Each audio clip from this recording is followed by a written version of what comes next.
प्रभु राम देव भगवान अल्लाह खुदा ईश आदि नाम एक ही शक्ति के हैं। वो कैसा है, कहां है, कैसे मिलता है, किसने देखा है? ये प्रश्नवाचक चिन्ह पूर्ण रूप से हटाने के लिए अवश्य सुनिए जगत गुरु तत्वदर्शी संत रामपाल जी महाराज के अमृत वचन, सर्व पवित्र धर्मों के पवित्र शास्त्रों के आधार पर। परम पिता परमात्मा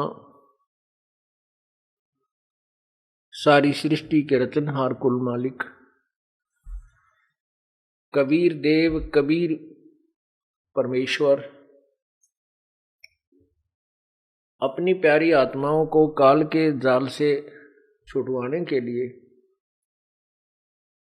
इस काल लोक में आते हैं। वो पूर्ण परमात्मा अपने आप को छुपाकर एक जन साधारण संत भक्त कवि दास की भूमिका करते हैं। उस परमात्मा को ये काल पहचान नहीं पाता कि वास्तव में ये भगवान है या वैसे ही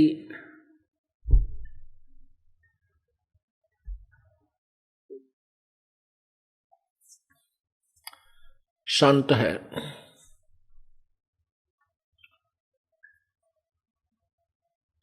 उस समय परमेश्वर अपनी प्यारी आत्माओं को वो यथार्थ ज्ञान देता है जिसको काल भगवान ने छुपा रखा होता है। काल भगवान अर्थात ये ब्रह्म ज्योति निरंजन, इसको श्राप लगा हुआ है 1,00,000 मानव शरीरधारी प्राणियों के सूक्ष्म शरीर को खाने का। सूक्ष्म शरीर जो है, सूक्ष्म शरीर जिसको बोलते हैं सूक्ष्म शरीर, इसमें जीवात्मा मरती नहीं, लेकिन अपने जीवन में जो भी इसने विकार किए हैं, जैसा खट्टा मीठा कड़वा शराब मांस तमाकू आहार किया है, उसका कुछ अंश सूक्ष्म शरीर के अंदर समावेश हो जाता है। आप देखते हो कि मानव समाज विकारों की तरफ बहुत तेजी से दौड़ता है।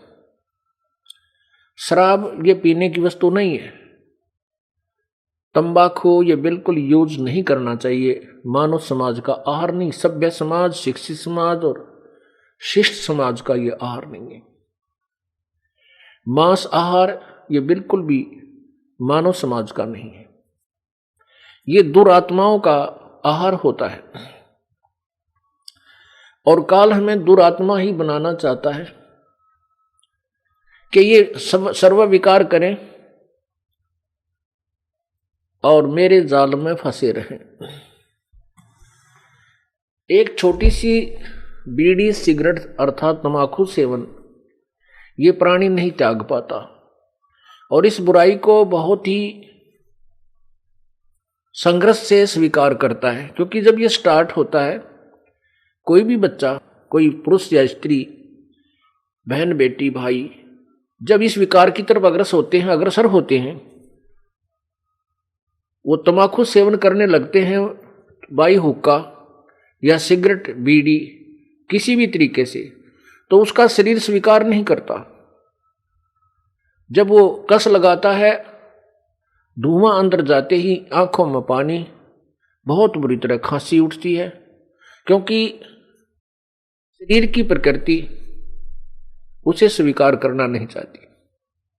हम इसके साथ जोर जबरदस्ती करके देखम देखा दूसरों को देख करके इस बुराई को ग्रहण कर ही लेते हैं और फिर इसको छोड़ना बड़ा कठिन हो जाता है।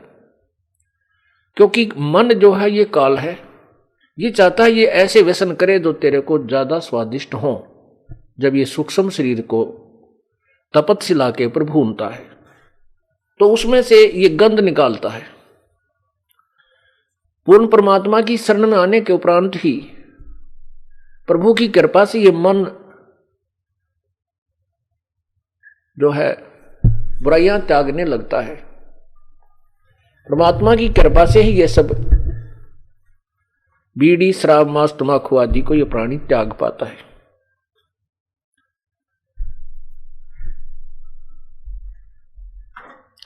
इसलिए जो सूक्ष्म शरीर है उसको ये काल 1,00,000 मानव शरीरधारी प्राणियों को प्रतिदिन आहार करता है। अपने छोटे पुत्र शंकर तमोगुण संशिव जी से संहार करवाता है और फिर अपनी तपस्या पर इनको भून कर खाता है।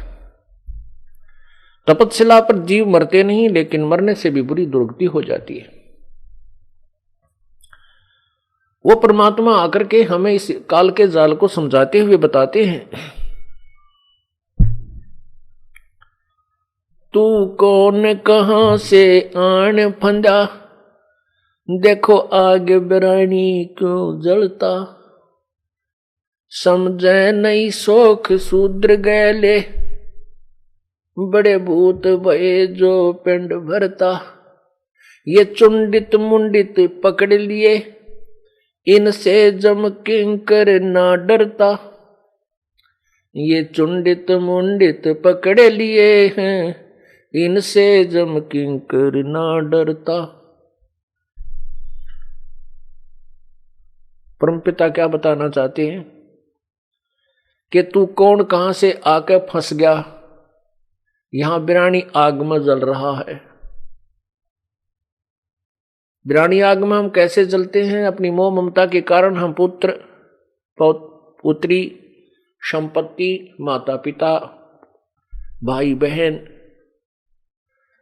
यदि किसी को कोई आपत्ति आ जाती है, किसी की मृत्यु हो जाती है, टक्कर मार मार कर होते हैं। तो परमात्मा कहते हैं ये काल ने तुम्हें यहां सताने के लिए, त्रास देने के लिए इस व्यवस्था अच्छी कर रखी है, और ये जीव के बस की बात नहीं है कि इन त्रास को ना महसूस करे। ये तो परमात्मा का ज्ञान और आपत्तियों से बचाव प्रभु परमेश्वर कबीर जी करेंगे, तभी ये जीव यातनाओं से, दुखों से बचेगा। क्योंकि हमें यहां काल ने एक विधान बनाकर दे रखा है कि जैसे कर्म करेगा वैसा ही फल तुझे मिलेगा। ये यहां का अटल संविधान है। परमात्मा भी इसी विधान के अनुसार हमें समझाने की चेष्टा करते हैं।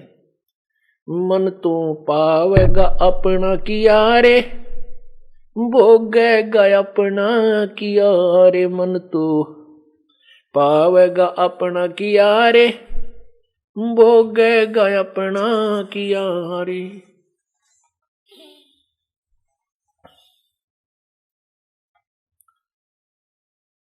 तो परमात्मा कहते हैं कि तुम क्यों ना ऐसे कर्म करो जिनका भोग अच्छा हो, ऐसे पाप क्यों करते हो जिनका भोग अच्छा नहीं है, जिनका प्रतिफल अच्छा नहीं है। और जो पूर्व के हमारे संस्कार हैं, पाप हैं, वो भी हमें भोगने होते हैं। तो परमात्मा पूर्ण ब्रह्म हमें बताते हैं कि तुम हमारी शरण में रहो, हमारे विधान अनुसार साधना कीजिए, मर्यादा में आजीवन रहिए, तेरे पूर्व जन्म के सभी पाप कर्मों को नष्ट कर दूंगा, नाश कर दूंगा। कर्म भरम बरमंड के पल में करहूं नेस, जिन हमारी दो ही दई सो करो हमारे पेश। कबीर परमात्मा अपनी प्यारी आत्मा आदरणीय गरीबदास साहिब जी को साथ लेकर के सतलोक पहुंचे, साथ में काल के सर्व जाल से परिचित कराया। यहां पर काल भगवान ने अपने ब्रह्मांड में, प्रत्येक ब्रह्मांड में एक धर्म राय अर्थात काल, एक काल जो है धर्मराज, एक न्यायाधीश रखा हुआ है।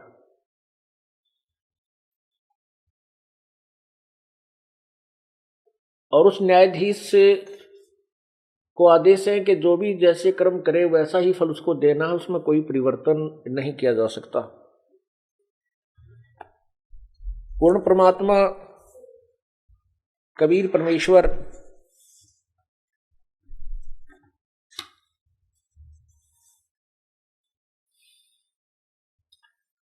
अपनी प्यारी आत्मा को जो उनकी शरण में आ जाती है उनके पाप कर्मों का नाश कर देता है, पूर्व के पाप कर्मों से बचा देता है। तो कबीर जी आदरणीय गरीबदास साहिब जी हमें ये बताना चाहते हैं कि मुझे साथ लेकर के कबीर परमेश्वर धर्मराज के दरबार में गया, जिसमें कबीर परमेश्वर ने धर्मराज के दरबार में प्रवेश किया। वो यहाँ का चीफ जस्टिस न्यायाधीश खड़ा हो गया और करबद्ध होकर के परमात्मा को अपनी ही चेयर पर विराजमान करने के लिए प्रार्थना करने लगा। इस दृश्य को देखकर आदरणीय गरीबदास साहिब जी अचंभित हो गए कि ये महात्मा, ये छोटा महात्मा, ये जिंदा, इसके सामने ये धर्मराज भी हाथ जोड़े खड़ा है। उस सब दृश्य को देख करके, सब लोगों को देख करके आदरणीय गरीबदास साहिब जी ने अपने परमेश्वर कबीर देव की, कबीर परमेश्वर की, कबीर प्रभु की कैसी कलम तोड़ महिमा गाई है। आंखों देखा दृश्य, आंखों देखा हाल उस प्यारी आत्मा ने, उस महान आत्मा ने लिखा है। आदरणीय गरीबदास साहिब जी की अमरवाणी सदग्रंथ अचला का अंग।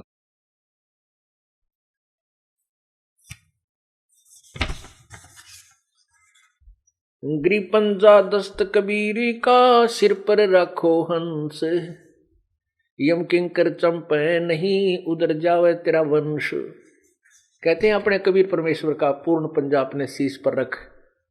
परमेश्वर कबीर जी का पंजा कैसे शीश पर रहेगा?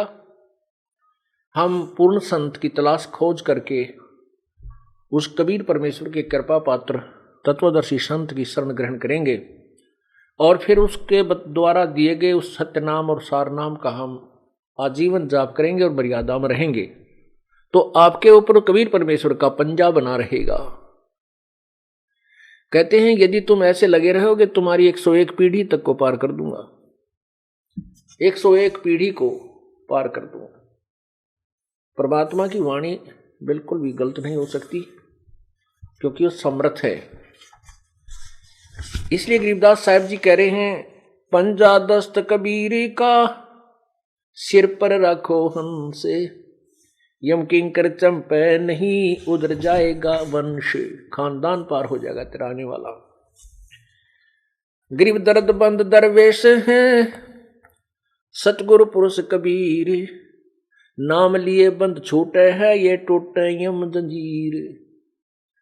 उस कबीर परमात्मा का वास्तविक नाम जाप करने से, नाम लेने से इस काल के जंजीर अर्थात काल के सभी कर्मों के बंधन समाप्त हो जाएंगे, पाप कर्म नष्ट हो जाएंगे। गरीब सतगुरु पुरुष कबीर हैं, 3 लोक तत्सार, कोट 49 पृथ्वी, ये 14 भवन उधारे। गरीब सतगुरु पुरुष कबीर हैं, 3 लोक तत्सार, 2-4 की क्या चला, ये उतारे हंस अपार। गरीब सतगुरु पुरुष कबीर हैं, 4 युग परवाने, ये झूठे गरुआ मर गए, हो गए भूत मसाने। पुण्यात्माओं, गरीबदास साहिब जी कितनी यथार्थ वाणी बोल रहे हैं कि एक कबीर परमेश्वर ही है जो मोक्ष दे सकता है और वो स्वयं भी मुक्त है। अन्य जितने भी गुरु सदगुरु जो नकली बने थे ये भूत बन जाते हैं, प्रेत योनि में जाते हैं। आपने राधा स्वामी पंथ के प्रवर्तक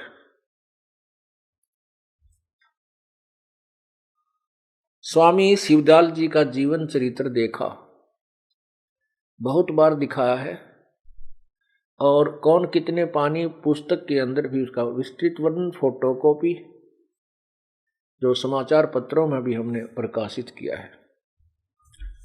उसमें लिखा है कि स्वामी जी जब शरीर छोड़कर चले गए, उसके उपरांत उनकी एक प्रिय शिष्या बुक्की नाम की थी, उनके अंदर प्रवेश करके वो पहले की तरह हुक्का पीते थे। उसी का बनाया हुआ खाना स्वयं ही उसके शरीर में प्रवेश करके खाते थे। और सेठ प्रताप सिंह तथा शिव वो जो सालिग्राम जी, वो दोनों बुक्की से के आगे प्रार्थना करते थे और बुक्की के अंदर वो शिवदयाल जी प्रेत रूप में बोल के उनको शिक्षा देता था।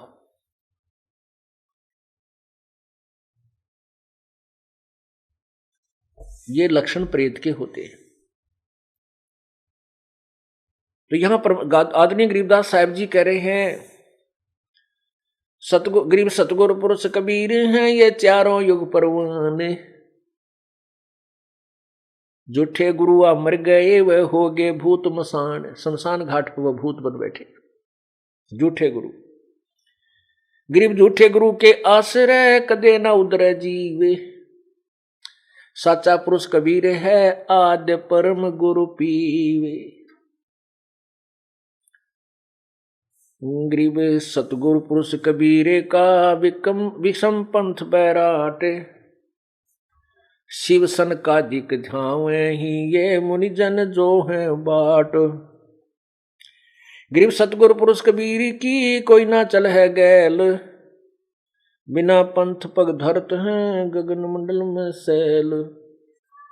गरीब पग से ती दुनिया चले पंछी पर उड़ान, ऊंचा महल कबीर का जहां नहीं ऐसे जमी आसमान।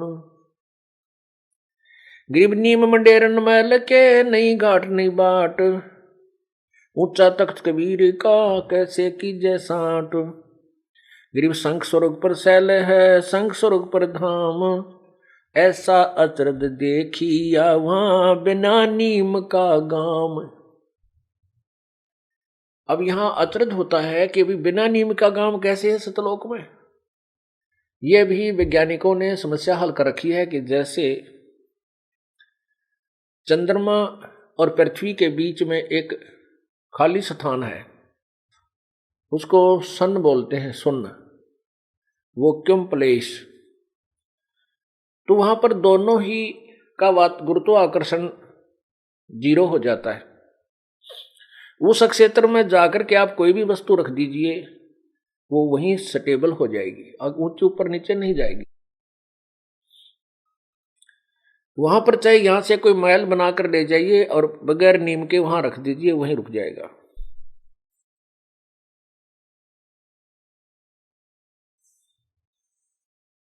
इसी प्रकार उस सतलोक के अंदर यही व्यवस्था है, वहां बिना नीम के महल है, फाउंडेशन बिना फाउंडेशन के।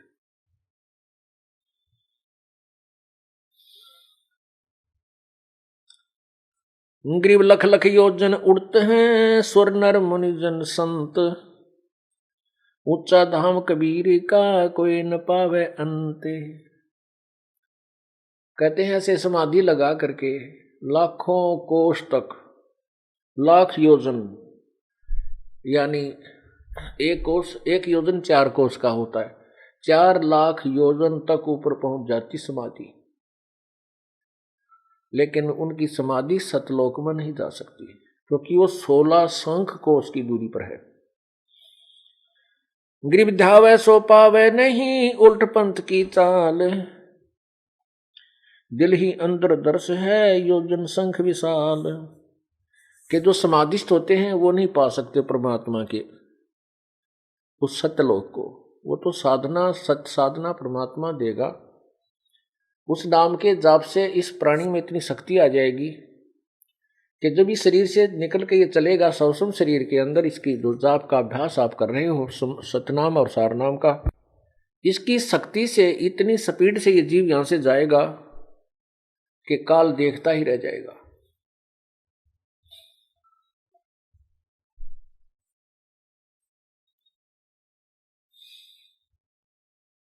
गरीब जैसे अलल आकाश से कू रपती चरण लगाए, ऐसे हरिजन संत को ले चालत है ताए। गरीब नाम निरंतर संघर्ष शुरू, फर्क दजा निशान, अनहद बाजे बाजे ही वो सतगुरु आम दीवान। गरीब नाम निरंतर संघर्ष शुरू, गरीब सतनाम के जाप से बाजे अनहद नाद, तोबा परमेश्वर कबीर की छूटे आद अनाद।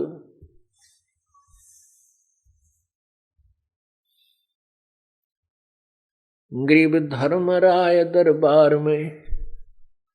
अब गरीबदास साहिब जी बताते हैं, वो आंखों देखा कि धर्मराय दरबार में दी कबीर तलाक, और मेरे भूले चूके हंस को तू पकड़िए मत कजाक। जैसे डांट मारते हैं ना बड़े अधिकारी छोटे अफसरों पे, ऐसे परमात्मा धर्मराज के दरबार में गया और धर्मराय ने कहा आओ परमेश्वर विराजमान होइए। तो परमात्मा खड़े खड़े उसको अपनी समर्थता का प्रमाण गरीबदास जी महाराज को दे रहे हैं। उस काल को, उस धर्मराज को डांट लगा रहे हैं और कहते हैं कि तुम मेरे भूले चूके हंस को पकड़ना मत कजाक। अब ये बहुत जबरदस्त शब्द परमात्मा ने उस न्यायाधीश को बोले हैं, यहाँ के चीफ जस्टिस को।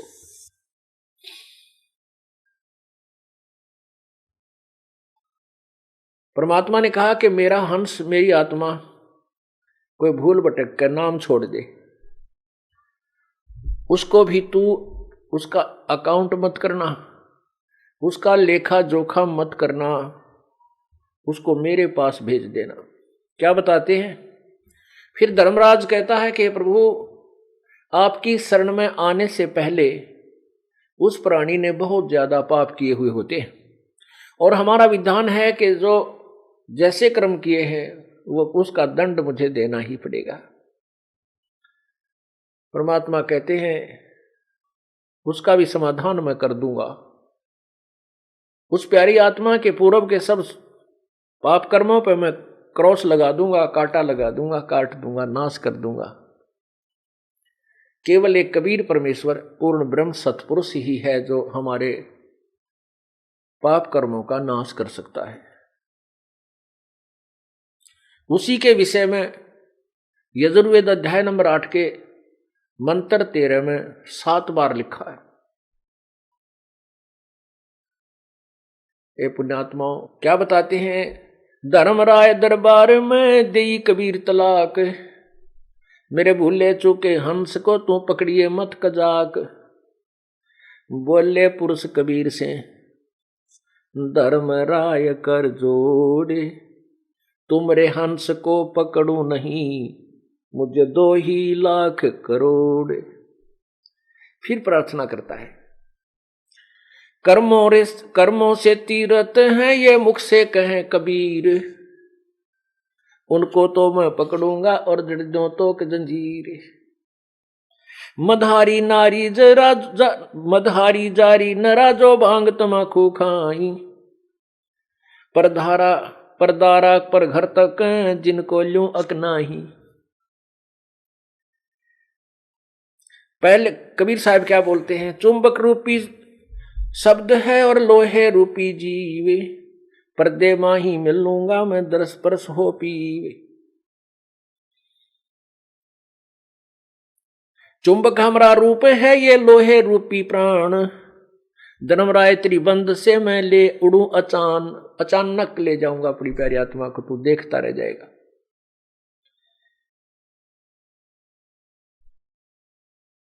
तो क्या कहता है? मदहारी जारी नरा, मद आहारी, मांस और मदिरा जो आहार करते हैं और जारी करते हैं, परतरिया गमन करते हैं, कहते हैं प्रभु उनको मैं पकड़ूं या नहीं पकड़ूं। उसके विषय में फिर कहता है धर्मराय विनती करे सुनियो पुरुष कबीर, उनको तो मैं निश्चय पकड़ूंगा और दृढ़ दूं तोक जंजीर। अब क्या कहते हैं परमात्मा? पहले किए सो बख्श हूं, आगे करे न कोई, कबीर कहे धर्मराय सो नाम रटे मम सोई। कर्मों से तीरथ थे अब हैं जो शरण कबीर, जिनको निश्चय मारूंगा काढ़ो बल तकसीर।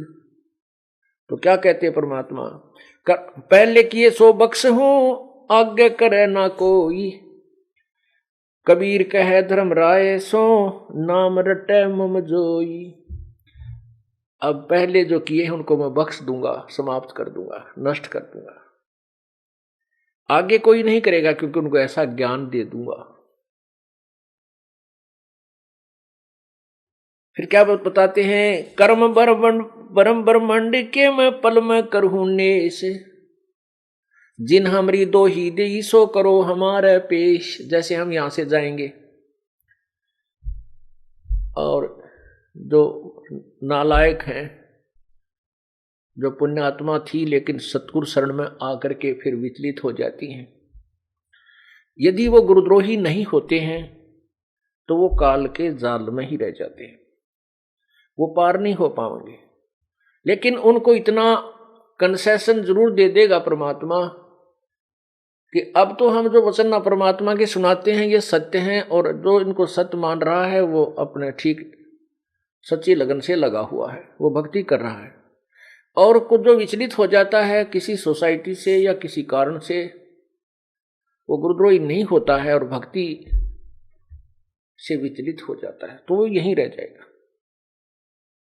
क्योंकि परमात्मा के घर जाने से पहले हमने अपने गुरुदेव में ऐसी लगन लगानी पड़ेगी जैसी भगवान में लानी चाहिए। कैसे लगानी चाहिए कि परमात्मा में ऐसी लगन लगे जैसे चांद चंद्रमा को एक चकोर पक्षी देखता है, वृक्ष पर बैठ जाता है, पूर्णिमा के दिन चंद्रमा जब सामने उदय होता है तो उसको देखता देखता वो ऐसे ऐसे एक पल भी आंखें नहीं हटाता उससे, और जब चंद्रमा उसके ऊपर से ऐसे जा रहा होता वो ऐसे कर लेता है, ऐसे ऐसे ऐसे ऐसे करके वो नीचे गिर जाता है, गिर के उसकी नाड़ टूट जाती है, गर्दन टूट जाती है। वो पड़ा पड़ा भी फिर ऐसे ही देख रहा होता है। पुण्यात्माओं, हम मानव शरीर पाकर के बहुत ज्यादा विचलित हो जाते हैं, क्योंकि पूर्व जन्म की प्रेरणा जो संस्कार वो तो हमें दबाव देते हैं, परमात्मा की तरफ धक्का देकर लाते हैं।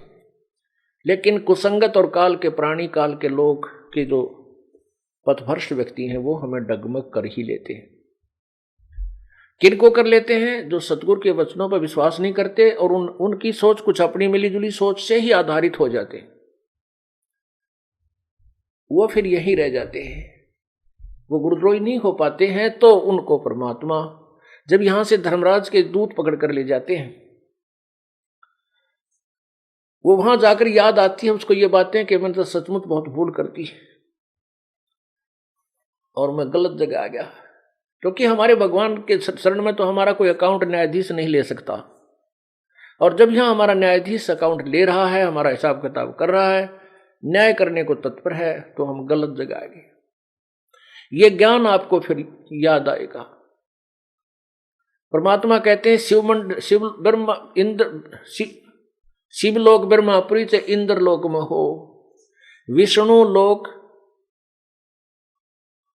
शिवलोक चाहे इंद्रपुरी चाहे विष्णु लोक में हो, शिवमंडल ब्रह्मापुरी चाहे विष्णु लोक में हो, शिवमंडल ब्रह्मापुरी चाहे विष्णु लोक में हो, और हमारे गुण भूल नहीं तो आण छुटाऊं तो यदि वहां भी तू याद कर लेगा, ये परमात्मा मैं तो गलत आ गया, पाप आत्मा हूं प्रभु, मैंने बहुत गलती की, ये परमात्मा आपके वचनों से मैं नीचे गिर गया, मुझसे भूल हो गई, तो परमात्मा वहां अपनी आत्मा के लिए प्रकट हो जाते हैं, इसी दास के रूप में प्रकट होंगे और फिर उससे कहेंगे छोड़ दो ये हमारा हंस है। वहां से तो छुड़वा लेंगे और फिर वो चरणों में लिपट कर बुरी तरह रोगा, क्योंकि वहां तो पिटाई तैयार हो रही थी, डंडे ठाए खड़े थे वो पुलिस वाले यानी धर्मराज के सैनिक। तो तब तो वो चरणों में गिर जाता है, भगवान मुझे बख्श दो प्रभु, मेरे से गलती होगी, हे प्रभु मैं विचलित हो गया था। परमात्मा बोले भाई कोई बात ना, आ जाए। तो इसको यहाँ एक परमात्मा का अलग स्थान है इसी ब्रह्मांड में, प्रत्येक ब्रह्मांड में, उसको भी सतलोक कहते हैं, वहां प्रभु रखता है।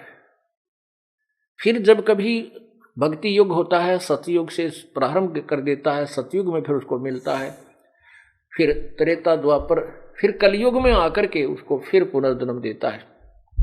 तब तक वो अपने पुण्यकर्मों से कभी राजा बनता है, कभी कुछ बनता है। जैसे आदरणीय नानक साहिब जी सतयुग में राजा अमरीश थे, बहुत पुण्यात्मा थी, सच्ची श्रद्धा से भक्ति करते थे, जैसी भी उसको प्राप्त थी। अब वो जैसे भी पुण्य यज्ञ करते थे, उनके पुण्यों को स्वर्ग में खा आते थे। फिर मानो श्री जैसे राजा जनक के रूप में वही अम्बरीश वाली आत्मा ही जन्म हुआ। इस समय के किए हुए इन पुण्यों के कारण और उस समय के जो यज्ञ आदि करने से वो स्वर्ग आदि में चला जाता है। और फिर राजा जनक रूप में भी उसने खूब डट के भक्ति की, सुप्रसिद्ध संत कहलाए राज करते हुए भी। उसके बाद स्वर्ग में गए। रास्ते में काल ने एक छल किया उनके साथ। एक नरक था वहां पर, उस नरक के साथ राजा जनक का विमान निकाल दिया। वहां पर 12 करोड़ आत्माएं अपने करे हुए दंड का भोग भोग रही थी, हाहाकार मचा था, तड़फ रही थी। तब राजा जनक ने अपना विमान रुकवाया और कहा कि पार्षदों अर्थात संचालकों, इसको रोको और पता करो या रोने की आवाज का क्या कारण है, कौन चिल्ला रहा है, उनको क्या तकलीफ है। उन धर्मराज के दूतों ने, देव दूतों ने बता दिया कि हे प्रभु, हे राजन, यहां पर एक नरक है, उसमें सब अपने किए हुए कर्म का दंड भोग रहे हैं। राजा ने कहा कि नहीं, उनको छुड़वा दो। तो उन देवदूतों ने कहा कि यहां आपका हुक्म नहीं चलेगा राजन, आप यहाँ के राजा नहीं, यहाँ के धर्मराज राजा हैं, धर्मराज, उन्हीं के आदेश से कुछ हो सकता है। तो उन्होंने कहा धर्मराज को से मेरी बात कराओ। धर्मराज वहां पहुंच गए और कहा राजन आप चलिए, ये तो अपने किए हुए कर्म का दंड भोग रहे हैं, आप आगे चलिए। क्योंकि दया, एक ऐसी बेतुकी दया भी हमें ले डूबती है। दया अवश्य होनी चाहिए, लेकिन अपने पैर पर कुहाड़ा मार कर दया नहीं होनी चाहिए। क्योंकि हमने सतलोक में जाना है और उसके लिए हमने अपनी कमाई को बर्बाद नहीं होने देना है। अपना, ठीक है, जो भी अपना माता है, पिता है, भाई बहन, मित्र, रिश्तेदार, कोई सखा है, सखी है, उनको भी परमात्मा के चरणों में लगा दीजिए और कहिए कि आप अपनी कमाई कर और अपना धन जोड़ साहूकार हो जा, सेठ बन। आप अपनी कमाई से कितने दिन दूसरे को सहयोग दे सकते हो? आप अपने मित्र को कितना सहारा दे सकते हो? अपने भाई को, बहन को तुम कितने दिन सहारा दे सकते हो? नहीं दे सकते, चाहे अरबपति चाहे खरबपति क्यों ना हो। उनको भी अपना व्यवसाय में लगाना पड़ेगा,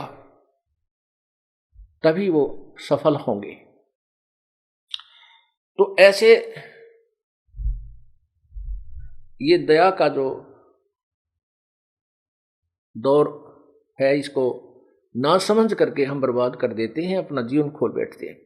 तो राजा जनक जी ने कहा कि मैं ये नहीं जाऊंगा, या तो मुझे भी यहीं रखो, ना इन सबको यहां से छोड़ के स्वर्ग ले चलो।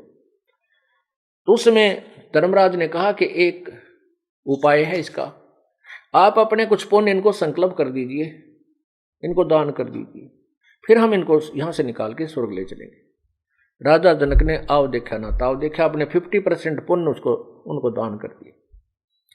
उनके कारण वो जितने भी आत्माएं नरक के अंदर दुख पा रही थी, उनको उठाकर निकाल लिया, अलग से विमान में बैठाया और सतलोक में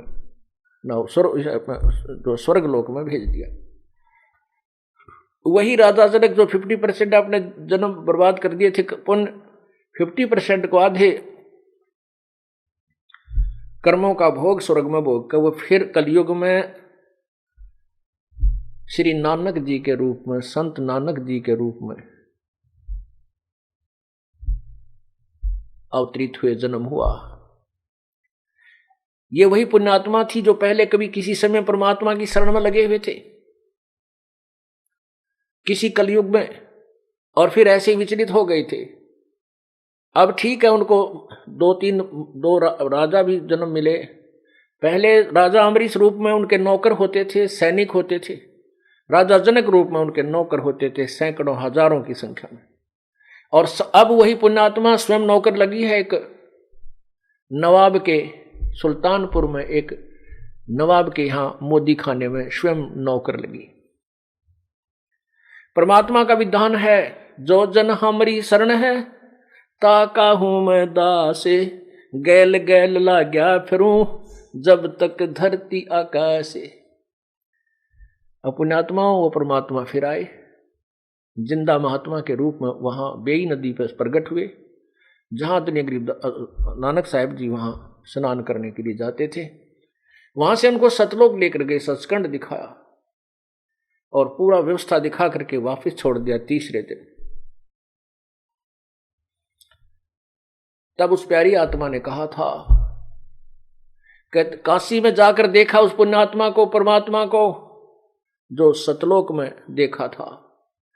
सामने देखकर कहा था, फाई सूरत मुल्क की वेश, ए ठगवाड़ा ठगी देश, खरा सियाणा भोता वार, ये धानक रूप रहा करता। अब उस प्यारी आत्मा की आवाज को कोई नहीं पहचान रहा। उसको सब नानक जी को कहते हैं तो पागल है, पंजाब से आया है, एक जुलाहे को, धानक को, और ये भगवान कहता है, ये मजदूर को, झोपड़ी में रहता है।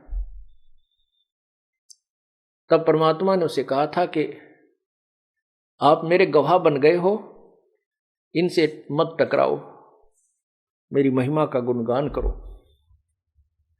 तो 12 वर्ष तक नानक जी इधर उधर परमात्मा की महिमा का गुणगान करते रहे। फिर प्रभु उनसे मिले और कहा कि पुण्यात्मा, अब आप विश्राम करो, अपनी भक्ति करो, सार नाम प्राप्त करो और बैठ कर भजन करो। तो पिछले लास्ट के 16 वर्ष अपने घर पर जाकर नानक साहब ने अपने खेतों में खेती की बच्चों के साथ और अपने सतलोक प्राप्त हुआ। तो कहने का भाव यह है कि हम जैसे परमात्मा के चरणों में लगे हैं, अब हम कलयुग में पीछा छुड़वा सकते हैं। और यदि हम ऐसे फिर लटकम पटकम रह गए तो फिर और जन्म बढ़ जाएंगे। पुण्यात्माओं, यहां कोई भी सुखी नहीं है, कोई भी सुखी नहीं है। चाहे कोई राजा बन जाए, उसकी महादुर्गति, उच्च अधिकारी बन जाए, बेशक हमने कार और कोठी लाल बत्तियों में जाता देखा, उसका परेशानी 24 घंटे टेंशन रहती है। हम इस झूठे सुख को सुख मान बैठे हैं। चाहे यहां राजा बन जाए, राजा को इतना दुख होता है शायद किसी को नहीं होता, लेकिन राजा को माया जोड़ने की आदत पड़ जाती है। उस माया के उस हाड को, कुत्ते वाले हाड को चाब चाब कर ये प्राणी, चाहे राजा है चाहे कोई भी है, भगवान से दूर है, वो यहीं इसी में उलझ पुलझ होकर रह जाता है। परमात्मा कहते हैं, तन दर सुखिया कोई ना देखा, जो देखा सो दुखिया हो, जो उदय अस्त की बात करे मैंने सबका किया विवेका हो। यहां पर कोई भी जीव सुखी नहीं है, चाहे राजा है, ब्रह्मा विष्णु महेश तक भी सुखी नहीं है। कहते साच कहूं तो जग नहीं माने, झूठे जगपति आई हो, ये ब्रह्मा विष्णु शिव जी दुखिया जिन ये राह चलाई हो। परमात्मा कहते मैं साची कहता हूं तो मारने धावे हैं, और झूठी बात को ये स्वीकार करे बैठे हैं कि ब्रह्मा विष्णु महेश सर्वशक्तिमान है, इनकी पूजा से मोक्ष होता है। नहीं, इनका अपना भी मोक्ष नहीं है, ये स्वयं भी जन्म मृत्यु के 84 लाख योनियों के चक्कर में ही है।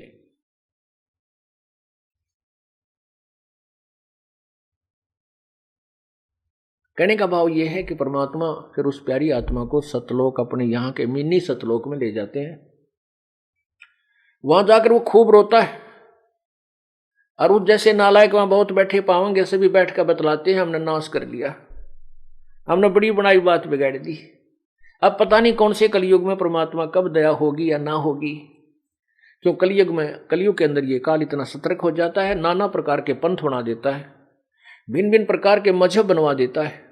क्योंकि कोई एक दूसरे की बात को सुनकर प्रसन्न नहीं और आपस में लड़ाई झगड़े मार काट है, और उसी अपनी अपनी अपनी सोच पर सभी आधारित रहते हैं।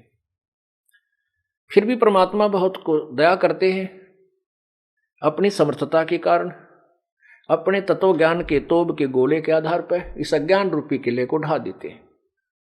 एक बार प्रत्येक कलयुग में अवश्य खत्म कर देते हैं। और उस दाव में, उस अवसर में जो कोई मनुष्य जीवन प्राप्त है और वो पूर्ण संत की शरण में आके सच्ची भाव से अपना जीवन कल्याण करवा लेता, वो पार हो जाता है। अब ये बैन उठ चुका है। अब जो भी सच्चे दिल से परमात्मा की भक्ति जैसी भी बनती है करते रहिए, पर मर्यादा से दूर ना होना। अब आप यहां से पार हो जाओगे। आप विचार देख कीजिए, यहां एक सेकंड का, एक पल का जीव को पता नहीं तेरे साथ कल क्या हो जाएगा। एक बार हरियाणा के 2 मंत्री शपथ लेते ही कुछ ही दिनों के बाद हेलीकॉप्टर से एक्सीडेंट, दुर्घटना होकर के तुरंत मृत्यु को प्राप्त हो गए। उनकी आशाएं कितनी थी। पुण्यात्माओं, नानक साहब जी कहते हैं, ना जाने काल की कर डारे, किसी भी डल जा पासावे, और जिनाते सरते मौत खुड़क दू नानू केड़ा हंसावे। फिर नानक साहब से किसी ने पूछा, परमात्मा, हे प्रभु, क्या आप कभी भी प्रसन्न नहीं होते? आप बहुत मायूस रहते हैं। उन्होंने कहा कि साध मिले साड़ी शादी होंदी, विछड़ जाए दिलगिरी वे, अख दे नानक सुनो जहाना मुश्किल हाल फकीरी वे। कहते हैं जब ये संत भक्त जो मेरे अनुयायी वापस आते हैं मेरे पास समागम में, इनको देख करके मुझे खुशी का ठिकाना नहीं रहता, क्योंकि मैं ये देखता हूं कि ये काल से विचलित नहीं हुए, इनके ऊपर काल के जाल का असर नहीं हुआ, क्योंकि ये पुनः पुनः आ रहे हैं। और जो नहीं आते हैं उनसे पता लग जाता है कि वो काल न के जाल में फंस चुके हैं, वो चाहे कितने सियाने बन रहे हो, क्योंकि ये पैमाना, ये थर्मामीटर इस दास के पास है कि कौन कैसा चल रहा है, इसकी कैसी भक्ति है। अपनी अपनी सोच से तो हम पहले से दुर्गति करवाते आ रहे हैं। हमने संत के एक एक आदेश का पालन करना होगा और तभी हम सफल होंगे, नहीं तो जैसा करेंगे वैसा फल मिलता ही रहेगा। अन्य साधनाओं से ये फिर भी आपको करोड़ गुना, असंख्य गुना ज्यादा लाभ देगी ही देगी, लेकिन मोक्ष से वंचित रह जाओगे। फिर मोक्ष से वंचित रह गए तो फिर साधना क्या किया? इन बातों को हमने बहुत ध्यान से सोचना है, विचार करना है और मालिक के चरणों में पड़ा रहना है। अब क्या बताते हैं,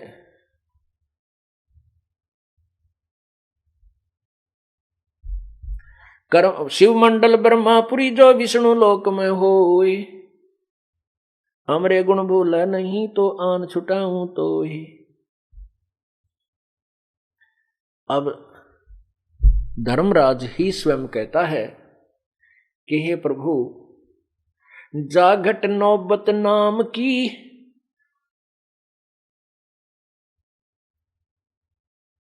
जाकू पकड़े कोने, खाली को छोड़ू नहीं यारी ती जिनकी जून। जिनके अंदर नाम का नगारा बज रहा है, जिनका नाम स्वस्थ है, जिनका नाम खंडित नहीं है, उनको मैं नहीं पकड़ सकता।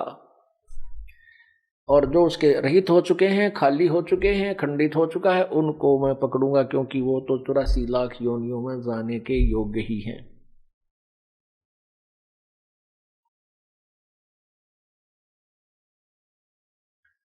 फिर परमात्मा उसी के विषय में कहते हैं कि कर्म भ्रम ब्रह्मांड के जो मेरी शरण में है, जो मेरा नाम सच्चा नाम जाप करता है, उसको मैं समाप्त कर दूंगा, उसके पाप कर्मों के तो निकट नहीं आ सकता। फिर उनके लिए भी कहता है कि जिनको तू पकड़ भी लेगा तो मेरे यदि ये गुण याद कर लेंगे, शिव मंडल ब्रह्मापुरी से विष्णु लोक में हो। अब जैसे आपको हमने प्रथम मंत्र दिया है इस दास ने, उसमें इन प्रभुओं की मजदूरी है। गणेश जी की मूल कमल का जो मंत्र है, और ब्रह्मा जी की जो स्वाद चक्र, अधिष्ठान चक्र जिसे कहते हैं, और नाभि चक्र ये विष्णु जी का, और हृदय कमल जो हृदय चक्र है वो श्री शिव जी का जाप है, वो आपको जाप दिया जाता है, और कंठ कमल में दुर्गा का। तो इन नामों के जाप से भी आपको जब यहाँ विचलित हो जाओगे, पार नहीं हो पाओगे, तो इनके आधार से आपको सभी के लोक में भेज दिया जाएगा बारी बारी। पहले आप शिवलोक में जाओगे या ब्रह्मा लोक में, जहां भी, तो वहां आप एक बहुत अच्छे गण बना दिए जाओगे, बहुत अच्छे देव पद प्राप्त करोगे, लेकिन पुण्य आपके ही समाप्त होंगे। वो समाप्त करके फिर आप विष्णु के लोक में जाओगे, शिव के लोक में जाओगे, और फिर 84 लाख योनियों में धक्के पुनः खाओगे। इसलिए पुण्यात्माओं, कोटि जन्म तू भरमत हो गया, कुछ ना हाथ लग्या रे, कुकर सुकर खरबा बोरे, कौआ हंस पुगारे। कोटि जन्म तू राजा की न्या, मिटी न मन की आशा, भिक्षक होकर दर दर घूम लिया, ये मिला न निर्गुण रासा। अब हम छोटा मोटा किसी को सरपंच, चेयरमैन, एमएलए, एमपी बन भी गए, मंत्री, मुख्यमंत्री, प्रधानमंत्री, तो अपने ही पुण्य होंगे, और उन पुण्यों को हम यहां नष्ट करके जाएंगे, क्योंकि राज पाकर गए रसातल। आप देखना एक एमएलए को कितने झंझट का सामना करना पड़ता है, कितने राजीरे हैं, कितने रुष्ट होते हैं, कितनी दिन में झूठ बोलनी पड़े, तेरा काम हो जाएगा, मैंने कह दिया है, मजबूर हो के आया हूं, चिंता मत कर। तो पुण्यात्माओं, ऐसे वो कर्म बिगाड़ के कति अपनी पुण्य कमाई को समाप्त कर जाते हैं। सतयुग में जो राजा हो, त्रेता में जो राजा हो, उसको कितना आनंद और सुख होगा, लेकिन नहीं रहा। फिर कलयुग में एक सिंपल मैन, लेकिन उन पुण्यात्माओं की पूर्व जन्म की उस सत्यनाम की कमाई भी साथ थी, उसके आधार से मनुष्य जन्म मिलते रहे। अब परमात्मा ने फिर रजा बख्श दी, और अब ये पुण्यात्मा जो पहले विचलित हो गई थी, अब पार हो जाएंगे, यदि वो नियम में रहेंगे आजीवन। अगर वो परमात्मा के प्रत्येक नियम का पालन करके विनम्रता के साथ भूल जाए संसार को।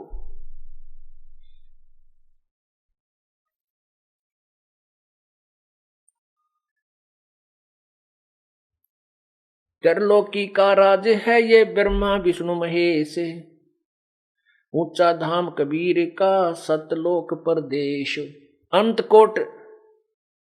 अंतकोट अवतार हैं ये माया के गोविंद, करता हो अवतरे ये फेर पड़े जगपंद। कि ये ना जाने कितने अनंत करोड़ माया के गोविंद ब्रह्मा विष्णु महेश त्रिगुणमयी माया रूपी भगवान बनकर आते हैं। मुला माया मग में बैठी हंसा चुन चुन खाई, यो जोत स्वरूपी कहे निरंजन में ही करता भाई। एक न करता दो ना करता नो ठहराए भाई, दसवां भी धुंधर में मिल जा सत्य कबीर दुहाई। ये चतुर्भुजी भगवान कहाँ में, हर हर डोर बंधे सब आवे। ये अरहट का कुआ लोई यागल बन जा है सब कोई, कीड़ी कुंजर और अवतारा हर हट डोर बंधे कई बारा। पुण्यात्माओं, अपने को ये तत्व ज्ञान नहीं मिला। अभी तक आप किसी भी संत की, किसी भी महापुरुष ऋषि महर्षि की अपने अनुभव की बुक पढ़कर देखना। आप शिक्षित हैं, पढ़े लिखे हो, वो अंत में ये निर्णय दे देते हैं कि किया हुआ कर्म प्रारब्ध तो भोगना ही पड़ेगा, इसमें कोई परिवर्तन नहीं हो सकता। दुख है तो दुख ही भोगोगे, सुख है तो सुख तुम्हें मिले ही मिलेगा। ये उनका अटल नियम बताते हैं प्रभु का। लेकिन ऐसा नहीं है। हमारे वेद शास्त्र कहते हैं कि मासा घटे ना तिल बधे, और परमात्मा की अमर वाणी सवसम वेद भी कहता है मासा घटे ना तिल बधे, ये विध ना लिखे जो लेख, लेकिन सच्चा सतगुर मेट के ऊपर मारा मेघ। यही प्रमाण पवित्र यजुर्वेद दे रहा है।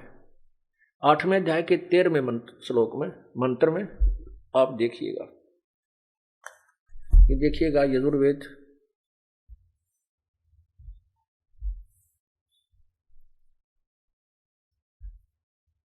इसके अनुवादक हैं महर्षि दयानंद सरस्वती।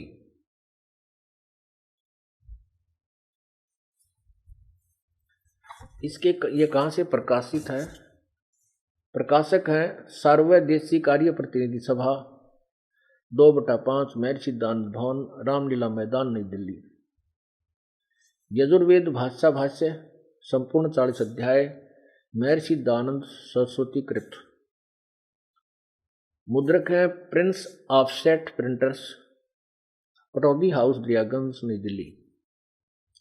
इसमें देखिएगा 8वें अध्याय का, ये है 8वां अध्याय,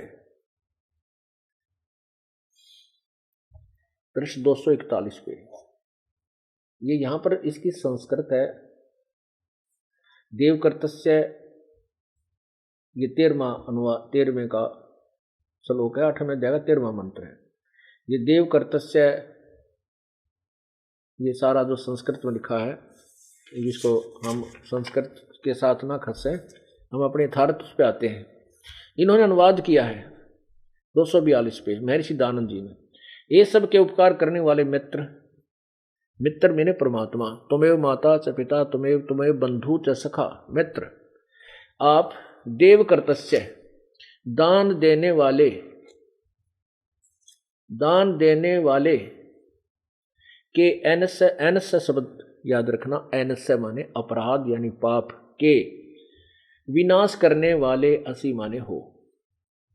मनुष्यकर्तस्य, साधारण मनुष्यों के किए हुए, एनस्य माने अपराध के, अवयजनम विनाश करने वाले, ये नाश करने, अवजनम माने विनाश और एनस्य माने अपराध, असी माने हो। पितृकर्तस्य, पिता के किए हुए, एनस्य माने यहाँ भी अपराध ही बोलिए, वैसे इन्होंने विरोध आचरण लिखा है, अपराध के, यहाँ भी अपराध के, अवजनम माने नाश करने वाले या हरने वाले, अच्छी तरह हरने वाले हो। आत्मकृतस्य, अपने किए हुए, एनस्य माने पाप के, एनस्य माने अपराध कहो, पाप कहो। अवजनम माने दूर करना कहो, नाश करना कहो, दूर करने वाले हो। एनस्य अधर्म के, ओहो घोर पाप के भी अवजनम नाश करने हारे हो। जानता हुआ मैं जो कुछ भी धर्म आचरण किया करता हूं व करूं, यानी किया करता था या आगे करूं या किया पहले। अवजनम अनजानपने में जो कुछ भी किया करता हूं व करूं, उस सर्वस्य माने सबके, एनस्य माने पाप के, एनस्य पाप के, दुष्ट आचरण लिखा है। अवजन माने नाश करने वाले, इन्होंने दूर करने वाले आप हैं। अपने आत्माओं, अपने वेद तो कह रहे हैं कि पूर्ण परमात्मा, क्योंकि वेद ज्ञान जो ब्रह्म दे रहा है और पूर्ण परमात्मा की तरफ संकेत कर रहा है, तो उसमें लिखा है कि ये परमात्मा जो है सब पापों का भी, घोर पाप का भी नाश कर देता है जो सत साधना करता है। लेकिन महर्षि दयानंद जी की अपनी सोच वो ये थी कि परमात्मा केवल जैसे कर्म करता है वैसे ही फल देता है, वो कोई भी परिवर्तन नहीं करता। ऐसा किसी भी वेद में नहीं लिखा कि परमात्मा पाप नाश करता है। ये देखिए, ये सत्यार्थ प्रकाश, महर्षि दयानंद सरस्वती, और ये कहां से प्रकाशित है? अथ सत्यार्थ प्रकाश है, महर्षि दयानंद सरस्वती स्वामी विरचित है। ये बहुत ऊपर बहुत अच्छे लिखा कि वेदादि विधि सदशास्त्र प्रमाण समन्वित, यानी सब वेदों आदि अच्छे शास्त्र सद ग्रंथों से प्रमाण के द्वारा इसको लिखा गया है, ऐसा ये कह रहे हैं। श्रीमद परमहंस परिव्राजकाचार्य इतनी बड़ी उपाधि पहले लगाई है, और महर्षि दयानंद सरस्वती स्वामी ये इतनी बड़ी उपाधि महापुरुष को लगाई है। इसके द्वारा विरचित, इसके द्वारा रचा हुआ है। प्रकाशक है वैदिक यतिमंडल, दानंद मठ, दीनानगर, पंजाब। और कहाँ से प्रकाशित है? ये रोहतक से। प्रकाशक है वैदिक यतिमंडल, दीनानगर, दानंद मठ, दीनानगर, पंजाब। ये है मुद्रक है आचार्य प्रिंटिंग प्रेस, दानंद मठ, गोहाना मार्ग, रोहतक, यहां से प्रकाशित है। इसमें देखिए 7वें समोल्लास में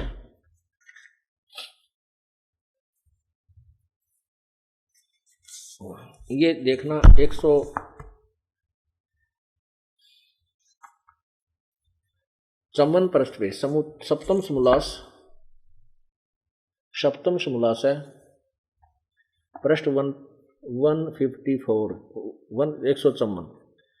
प्रश्न है कि ईश्वर साकार है व निराकार।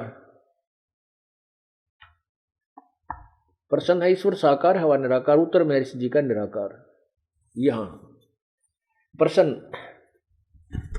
परमेश्वर अपनी स्तुति प्रार्थना, परमेश्वर की स्तुति प्रार्थना उपासना करनी चाहिए व नहीं? उत्तर स्वामी जी का करनी चाहिए।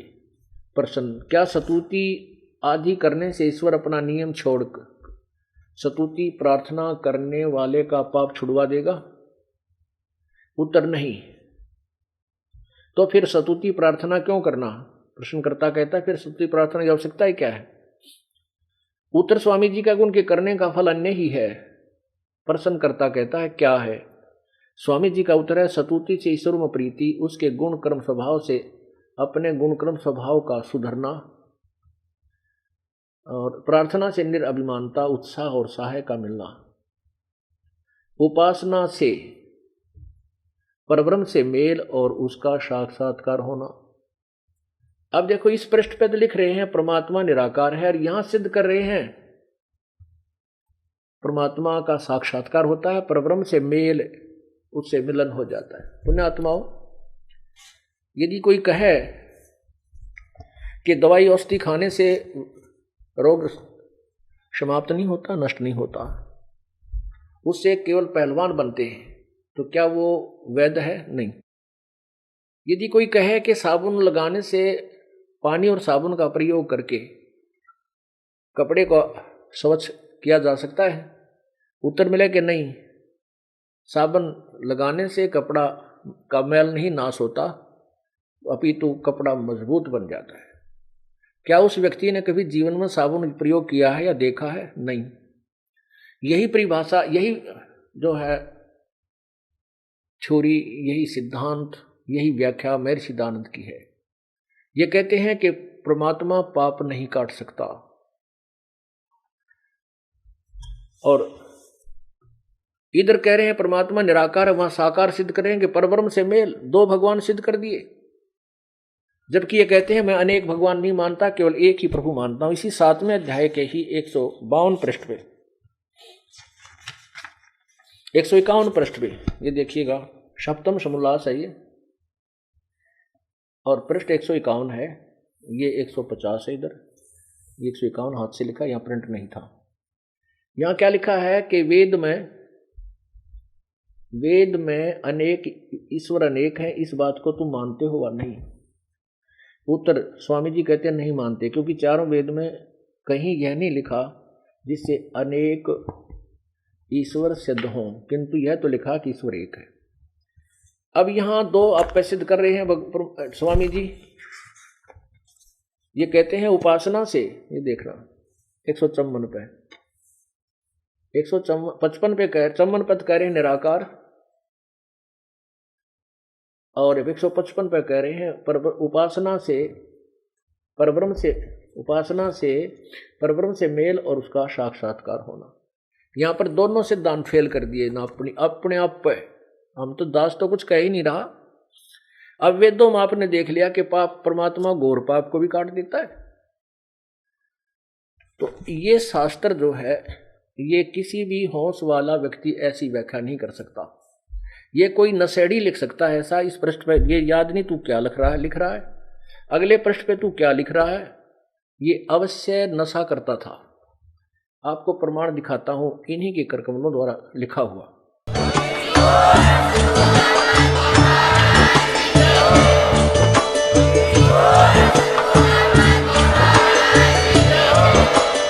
आप सुन रहे थे जगत गुरु तत्वदर्शी संत रामपाल जी महाराज जी के मंगल प्रवचन। अधिक जानकारी के लिए विजिट कीजिए हमारी वेबसाइट www.jagatgururampalji.org। संत रामपाल जी महाराज जी के शुभ आशीर्वाद से पूरे विश्व भर में 500 से भी ज्यादा नाम दीक्षा केंद्र हैं, जिन पर संत रामपाल जी महाराज जी द्वारा ऑनलाइन निशुल्क नाम दीक्षा दी जा रही है। अपने नजदीकी नाम दीक्षा केंद्र का पता करने के लिए संपर्क करें 8222880541।